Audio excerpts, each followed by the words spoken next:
Good afternoon, everyone. This is Ross Eldridge, and today I'm going to be going over the function failure identification and propagation portion of the project. For this project, we're looking for a portion of the system that has around 10 blocks and has a few different failure modes. For this part of the project, I chose the uninterruptible power supply because, as you can see here, it's got 10 blocks and a couple of conversions, a couple of transforms that'll make for hopefully some interesting information. So the first thing, I analyzed 5 different failure methods, and those would be a failure of the rectifier due to open circuit, a rectifier failure due to a short circuit, failure of the battery, calling it a dead battery, an inverter failing due to a short circuit, and an inverter failing due to an open circuit. So this first failure we're looking at is a failure of the rectifier, and that's failing open, and that's to say that no current will flow from the rectifier onwards.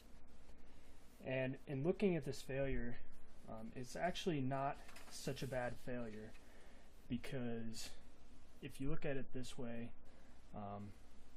the uninterruptible power supply works by storing energy in the battery such that if you have a power failure upstream, you'll still be able to provide power to all these circuits connected to the output.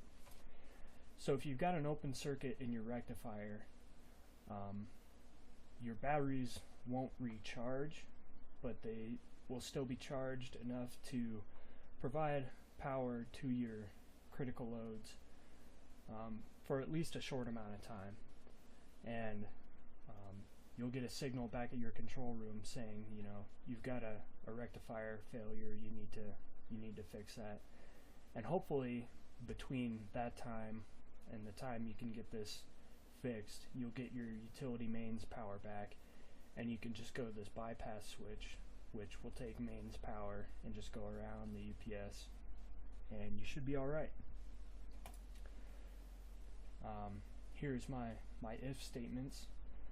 Basically it's saying if the transformer or if the rectifier fails open, the regulator, which is a breaker, it will pass that failure through. Your convert electrical to chemical, this is the battery, it'll pass through the failure as well. And then this is your storing energy, this is your battery, and that probability of failure is just the probability of failure of the battery, which you would have regardless. And then you would have these pass-throughs. This is just measuring the voltage. And then you'd come to this inverter, and it's got a probability of failure. So overall, your probability of failure would be the probability of your inverter failing and your battery failing, which we came up with 1.31 times 10 to the minus 8. And that's failures per hour.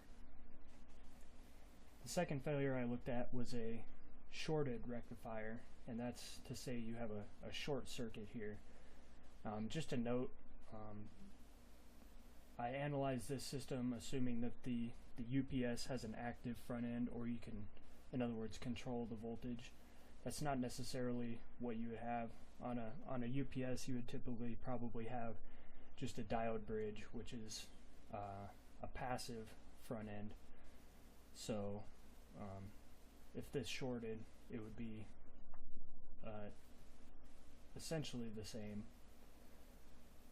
So it won't affect it too much, is what I'm trying to get at. So looking at the if statements, if the rectifier fails short, again, this circuit breaker may or may not pass the failure through, depending on the failure rate of the breaker, which is there. And then again, you've got the failure rate of the battery and the failure rate of the inverter. So So you have a failure probability of 4.42 e to the minus 11. The third failure I looked at was a dead battery. Now, this is where a problem will propagate and you'll get your failure flowing out, because we're assuming that a okay state would be the output delivering electrical energy, but if you've got a dead battery, obviously it won't provide electrical energy. So a dead battery will contribute to a failure of the UPS. And this is reflected here as this failure flow, being a lack of voltage, flows through all of these blocks, as you can see in these if statements. And your probability of failure, if your battery provides no voltage, is 1. It will be considered failed. The fourth failure mode I looked at is a failure of the inverter, where the SCRs, or basically the controlled switches, are shorted so that power is always being delivered to the output. Another note, a UPS basically takes your AC voltage up here, transforms it to a usable voltage, and then rectifies it to a DC voltage, where people typically know DC in batteries. It's stored as a DC voltage, and then in order to feed your AC loads down here on the bottom, you need to invert your DC back into AC. And basically what it does is it takes your DC voltage and chops it at with pulse width modulation. It basically allows DC voltage for a certain amount of time, and then is 0 volts for a certain amount of time, and your overall voltage looks like an AC voltage. So if your inverter fails shorted, you won't be able to chop up this DC, and your loads down here that are expecting AC will actually see DC and they won't work. And that's reflected in this if statement as well. If your inverter fails shorted, your UPS will be considered failed. And then finally, we're looking at the inverter if it fails open, such that no current can flow past the inverter. And maybe, as you would expect, this also leads to a definite failure of the system. One thing that I noticed about this particular system, just looking at this block diagram here, kind of ignore the notes, but if you have a failure anywhere upstream of your battery, you'll have basically business as usual down here, because you've got energy stored in the battery.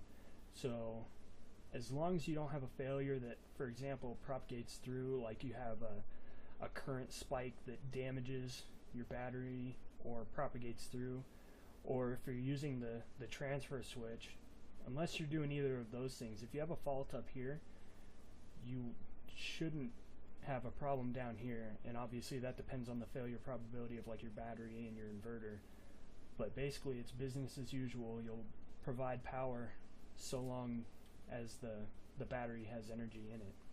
However, if you have a fault or a failure of your battery or anything downstream of your battery that's actively in the process, your UPS will be considered failed. So one thing you can do is, if you're looking at pricing of individual components to, for example, create your own UPS, you can air quotes skimp on the stuff up here, size it just as you should. However, when you're looking at like your battery or your inverter, you'll want these components to be particularly robust, such that failures will be even less likely to happen here. And if they do happen up here, you'll still be able to provide power long enough to replace the components up here or get back to the mains power. and provide power that way. That's it for today. If you have any questions, leave them in the comments.